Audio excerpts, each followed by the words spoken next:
So I watched the second edition of Monday Night Raw on Netflix, and it was an okay show.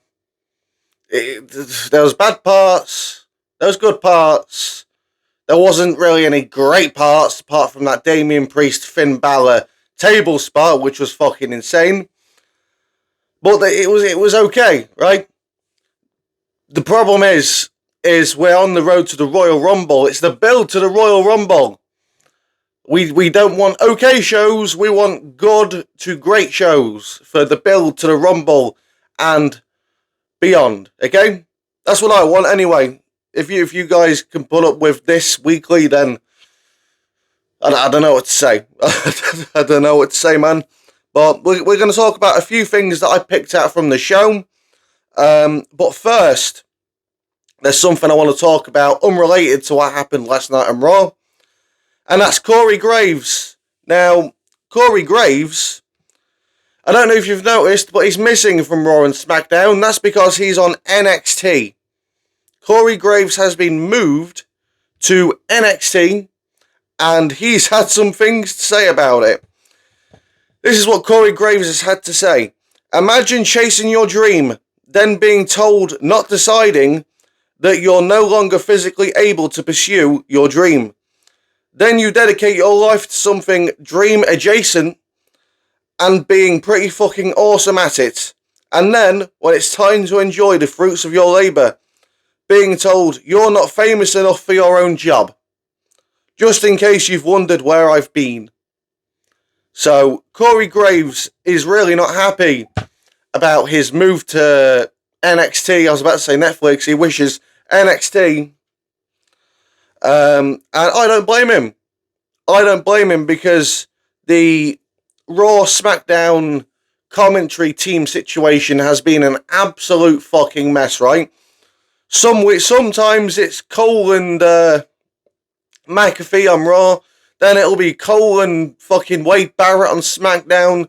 Then it'll be Joe Tessitore or Tessitore, whatever the fuck his name is, and Corey Graves on Raw. Then it's Wade Barrett and Corey Graves on SmackDown. And Triple H or somebody can't decide which commentators are supposed to be on which show, okay?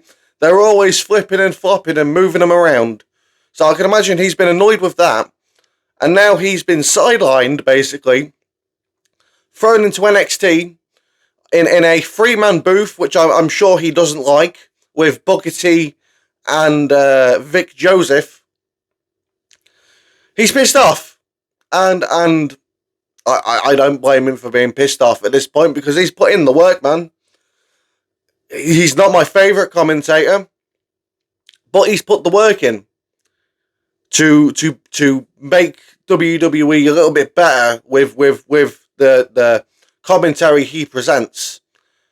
And he's just been sidelined and moved to NXT because they've got nothing for him.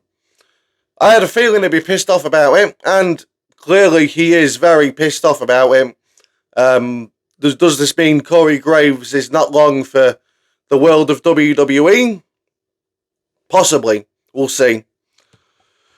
We'll see. But on to the main topics for Raw. Here we go. So, the first thing we're going to talk about is something I don't like. That is the announcer, Alicia Taylor, okay? You had Lillian Garcia on Raw and Alicia Taylor on SmackDown, okay? I don't like Alicia Taylor on SmackDown to begin with, but I could put up with that, that's fine. Because you've moved to Netflix, for some reason, you've decided to switch them around. What that reason is, I don't know. Do you think Alicia Taylor's going to gain some sort of an audience, a fan base like Samantha did? Because I can guarantee you now that ain't going to happen. Ain't going to happen, okay? She's nothing like Samantha apart from she's a woman and they have the same skin colour. That is it. That is it. She can be a wannabe all she wants, but she simply ain't going to be up to those standards, okay? She sounds like that she's doing HRT. She sounds like that she's got a man's voice coming from a woman. So it sounds like she's doing HRT, okay? and she dresses really weird, her hair's really weird, and she's incredibly off-putting in every single fucking way. She sounds like the goth kids from South Park, and she looks like Sideshow Bob if Sideshow Bob was having a midlife crisis. Get rid of her. Bring back Lillian Garcia to Raw. Why is she on SmackDown? Why is she on SmackDown? Put her on Raw, right? Because you could have had a lot of people who are around my age, okay, who grew up with Lillian Garcia as the announcer for, I think it was Raw. And then you had the other guy's name who works for AEW on another show, okay? Bring Lillian Garcia back, and then you've got the nostalgia of people thinking, wow, I remember her, and then all the memories come back, and then that might make you want to watch it every week, or at least give it a chance every week, and then if you decide it's not for you, it's not for you. Instead, you give us this fucking, I don't know what she's supposed to be. I don't know what she's supposed to be, but she ain't it.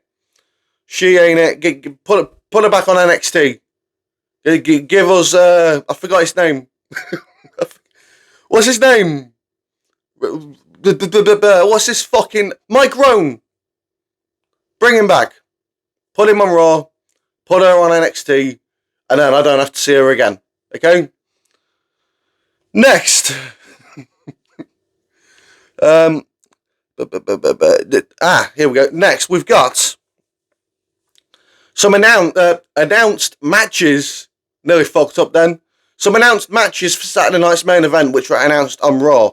Those matches are Bron Breakker versus Sheamus for the Intercontinental Championship, and Gunther versus Jey Uso for the World Heavyweight Championship. Now, I've got a lot to say about this. First of all, why the fuck were your World Heavyweight Champion and your Intercontinental Champion not on last week's show?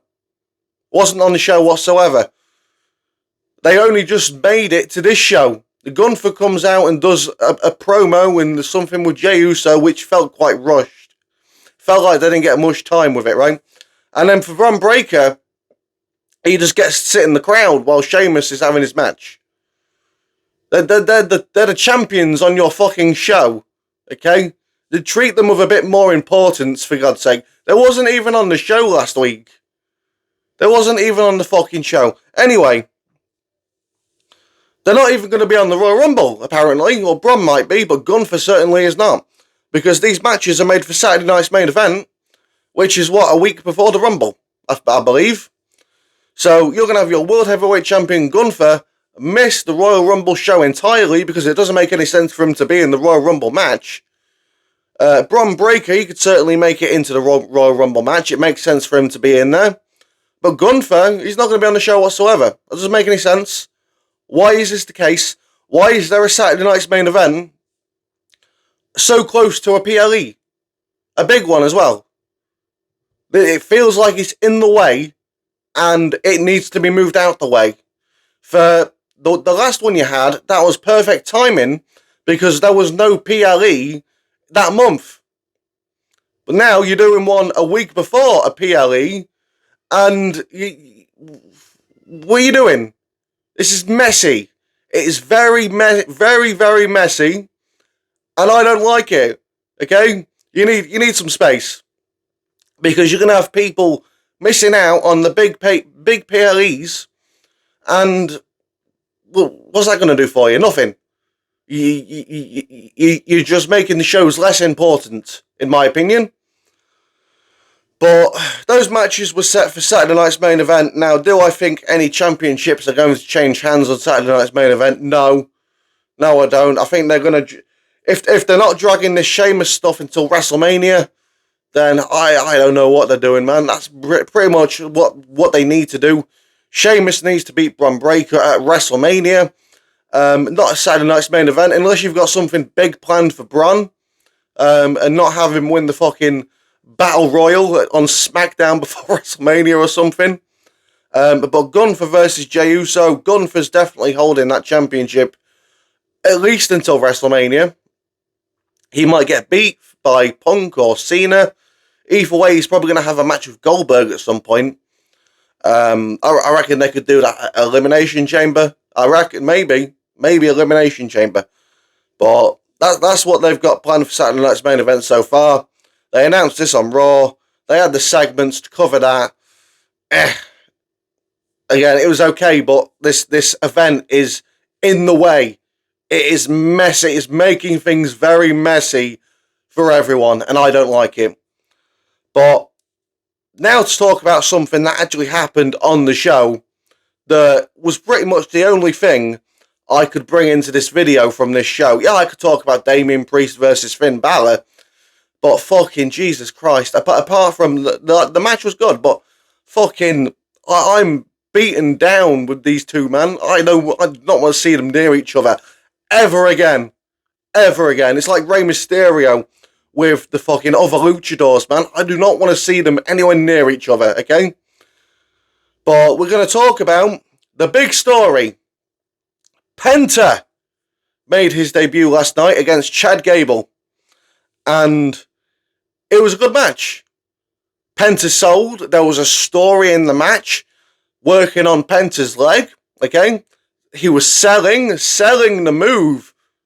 Amazing, right? He can actually sell. Why wasn't he doing this in AEW if he can do it here? I don't get that. So, he had a good match. He was over as fuck. He did I think there was a couple of botches within the match. But according to Brian Alvarez, it's something to do with the ropes. WWE use real ropes. Apparently AEW don't. They use a springier rope somehow. And apparently that's why the botch happened, according to Brian Alvarez. And to be honest, I can believe that. I can believe it. But he won. He hit a Canadian destroyer, which Michael Cole or Pat McAfee called it the Mexican destroyer. Chad Gable sold this like he'd just been killed, which we love. I love it when they sell a Canadian destroyer like that instead of woohoo,